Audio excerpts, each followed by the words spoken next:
Let's start today's class of Learn with Nishman. And today I'm going to discuss with you with section 143.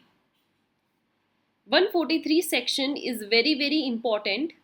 As you know, last section से हम discuss कर रहे हैं regarding the offenses. और जो ये offences होते हैं इनको कोर्ट्स में हमें कैसे फाइल करना है, कैसे कंप्लेंट डालनी है, कौन इन ऑफेंसेस की कॉग्निजेंस लेगा. तो section 142 we completed in last session and the students who have not watched this session on the top you see the link. आप जाइए सबसे पहले सेक्शन 142 और इसी में मैंने 142A भी आपके साथ डिस्कस किया था. बहुत इंपॉर्टेंट ये हमारा सेक्शन था. एंड नाउ जब आप ये समझ जाएंगे इसके बाद हम आते हैं सेक्शन 143 पर. सेक्शन 143 हमें बताएगा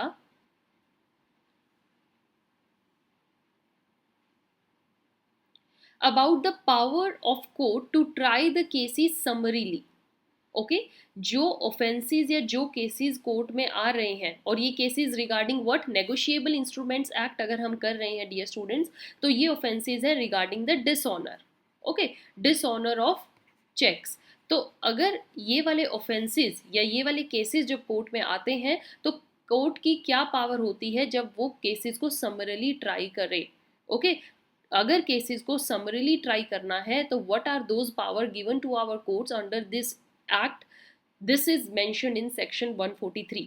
सो आज हम यही डिस्कस करेंगे. आपको बहुत ध्यान से समझना है.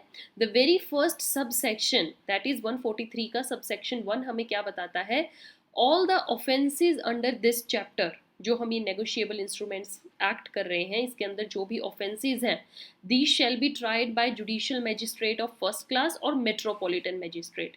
ये हमने अभी लास्ट सेशन में ही समझा है जिसमें मैंने डिटेल में समझाया था कि जो केसेस होते हैं ये आपकी जुरिस्डिक्शन के अकॉर्डिंग मेट्रोपॉलिटन मैजिस्ट्रेट के पास जाते हैं या judicial magistrate of first class के पास जाते हैं.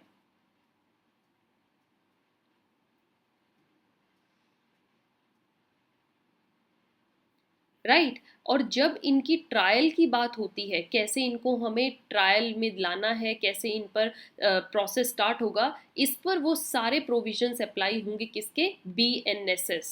अब this is very new act as you all know. It has replaced our old CRPC. जो हमारा CRPC एक्ट के प्रोविजंस थे उनको BNSS ने रिप्लेस कर लिया है. BNSS stands for Bharatiya Nagarik Suraksha Sanhita. Okay, so this bill will apply and जो इसके प्रोविजंस हैं रिगार्डिंग दिस ऑफेंस ट्रायल के वही इस पर अप्लाई रहेंगे.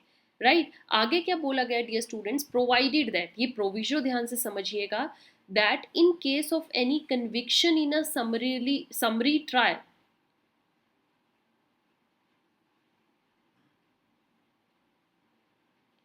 अगर समरी ट्रायल में कोई कन्विक्शन हो जाती है, ऑफेंडर को अगर कन्विक्ट किया जाएगा, it shall be lawful for the magistrate to pass a sentence of imprisonment for a term not exceeding 1 year. Means यहाँ पर पनिशमेंट जो है वो 1 ईयर तक ही दे सकते हैं या फिर sorry and amount of fine exceeding ₹5,000 and 5,000 से ज़्यादा आपको उस पर फाइन लगाना है.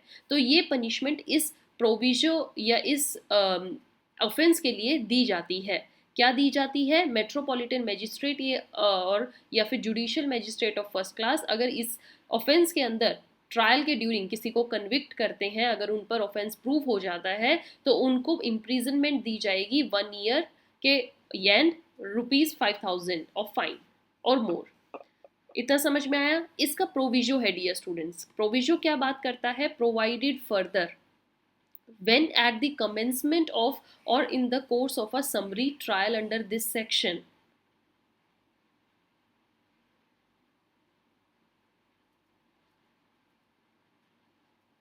जब इस ऑफेंस के लिए प्रोसेस चल रहा है एंड समरी ट्रायल हो रहा है. अब आप कहोगे कि मैम समरी ट्रायल क्या होता है, तो इस पर dear students we have discussed already in detail. Summary trial पर मैंने बहुत अच्छे से एक्सप्लेनेशन दी है अंडर CRPC का, जब हमने पूरा प्लेलिस्ट करी है, सिलेबस किया है, तो उसमें मैंने समरी ट्रायल को बहुत अच्छे से समझाया है. On the top you see the link of summary trial.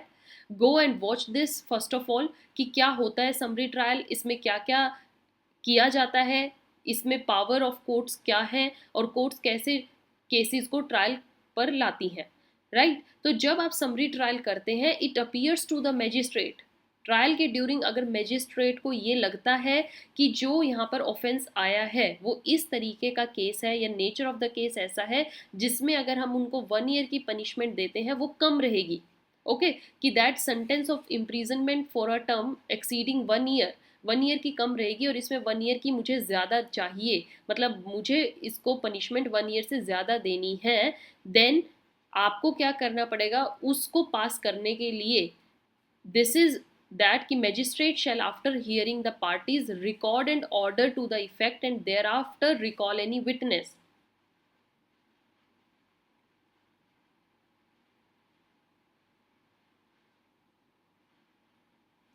क्या बोला गया स्टूडेंट्स, अभी जस्ट मैंने आपको बताया कि इसमें इस ऑफेंस में जो इम्प्रिजनमेंट दी जाती है वो 1 ईयर तक ही दी जाती है, आप उसमें एक्सीड नहीं कर सकते।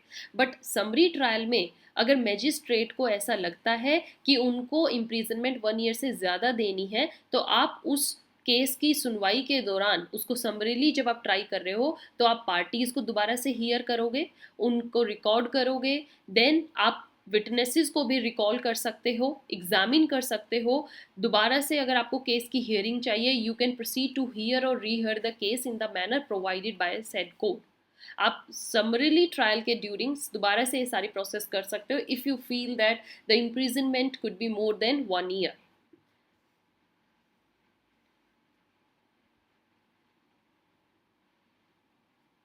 नेक्स्ट सेकेंड सबसेक्शन में क्या बोला गया है, the trial of a case, okay summary trial के ड्यूरिंग अगर केस जो चल रहा है सो फार as practicable consistently with the interest of the justice be continued from day to day, means आप कोशिश ये करो कि जो ये सुनवाई चल रही है, जो ये ट्रायल चल रहा है ये दिन पर दिन चलता जाए, ओके डे टू डे, बीच में कोई भी आप डे जो है डिले मत करो। मेजरली सेक्शन 2 का मतलब क्या है, there should not be any delay on behalf of जज, on behalf of court until the conclusion नहीं आता है।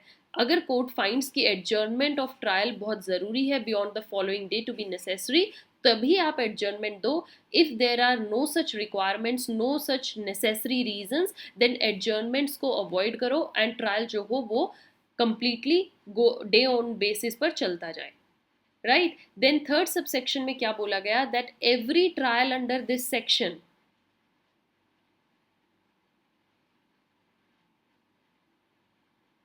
ये ध्यान से समझना है, every trial under this subsection shall be conducted as expeditiously as possible and an endeavour shall be made to conclude the trial within 6 months। Courts के पास ये तवज्जो रहनी चाहिए कि हम जब ये समरी ट्रायल कर रहे हैं, नेगोशिएबल इंस्ट्रूमेंट्स के केस पर ट्रायल चल रहा है, तो जज की कोशिश ये रहनी चाहिए कि जो ये ट्रायल है ये जल्दी से जल्दी 6 months के अंदर अंदर कंक्लूड हो जाए, जिस दिन से डेट ऑफ फाइल किया गया, कंप्लेंट जिस दिन से फाइल की गई है, कोशिश हो कि 6 महीने के अंदर अंदर आप पूरे केस को सॉल्व कर दो।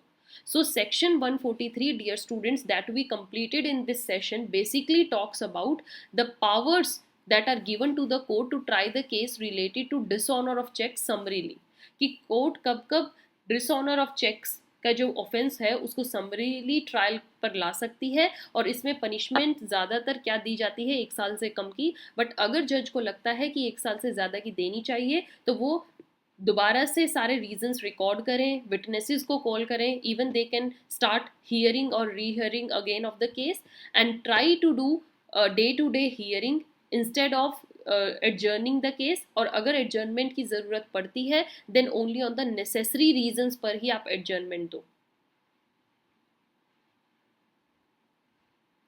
एंड कोर्ट्स की ये कोशिश रहनी चाहिए कि जो ये ट्रायल चल रहा है ये विद इन 6 months कंक्लूड होना चाहिए, right students? So with this we concluded section 143.